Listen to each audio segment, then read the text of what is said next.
Marcus stared at the rejection email for the 15th time that month, his reflection ghostly in the computer screen.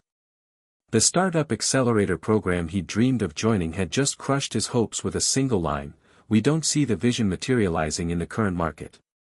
But something strange happened in that moment of defeat. Instead of crumbling, Marcus felt a fire ignite within him. He closed his laptop and walked to the mirror in his cramped studio apartment. Looking at his own eyes, he whispered something that would change everything: "What if I'm already there?" The next morning, Marcus did something unprecedented.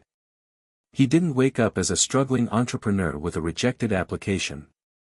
He woke up as the CEO of a thriving tech company.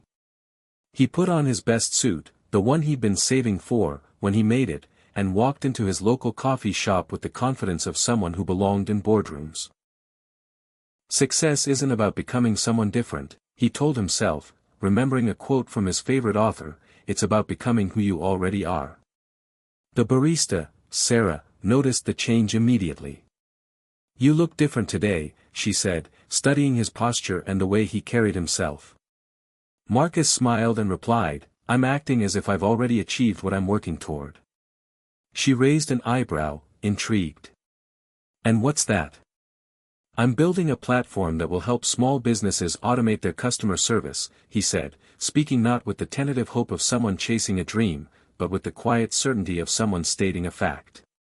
What Marcus had discovered was a profound psychological principle: when you act as if you've already achieved your goal, your brain begins to believe it's possible.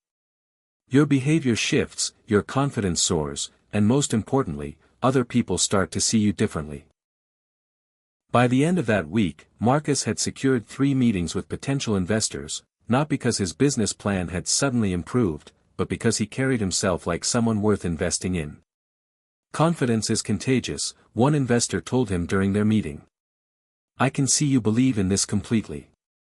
The transformation wasn't just external. Marcus began making decisions from a place of abundance rather than scarcity. Instead of hoarding his few resources, he invested in professional photography for his website. Instead of working alone in his apartment, he rented a small office space. "Act as if where you are is exactly where you need to be," became his daily mantra. But the real test came when his former college roommate, David, visited him. David had always been the successful one, the one with the corner office, the expensive car, the respect of their peers. As they sat in Marcus's new office, David looked around with barely concealed skepticism. "So you're really doing this whole entrepreneur thing?" David asked, his tone suggesting he expected Marcus to admit it was all pretense. Marcus leaned back in his chair with the calm assurance of someone who had nothing to prove. "I'm not doing the entrepreneur thing, David. I am an entrepreneur. There's a difference." The conversation that followed would stay with both of them forever. Marcus explained his philosophy: most people wait for permission to be successful. They wait for the right moment, the right opportunity, the right validation. But success isn't something that happens to you, it's something you embody. 3 months later, Marcus's platform had its first paying customers. 6 months after that, the same accelerator program that had rejected him was calling, asking if he'd be interested in joining their next cohort. But by then, Marcus had already secured his series of funding. "The curious paradox is that when I accept myself just as I am, then I can change," Marcus often quoted to his growing team. He had learned that acting as if he'd already achieved his goals wasn't about pretending or being fake, it was about accessing the version of himself that already existed within him. The young intern who worked for him that summer asked him once, "How did you know it would work out?" Marcus smiled, remembering that desperate morning when he'd stared at his reflection and asked himself what if. "I didn't know it would work out," he said.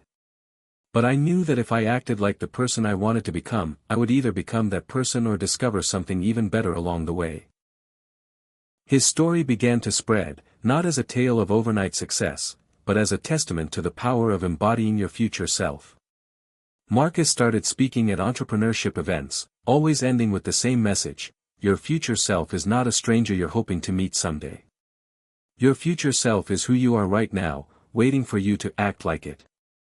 The last rejection email Marcus received now hung framed in his office, not as a trophy of overcoming adversity, but as a reminder of the day he stopped waiting for permission to be successful. Under it, he had written his favorite quote, "You are what you believe yourself to be." His company now employs over 50 people, and Marcus still wears a suit to work every day. Not because he has to, but because that young man who looked in the mirror and decided to act as if he'd already made it deserves to see how far believing in yourself can take you.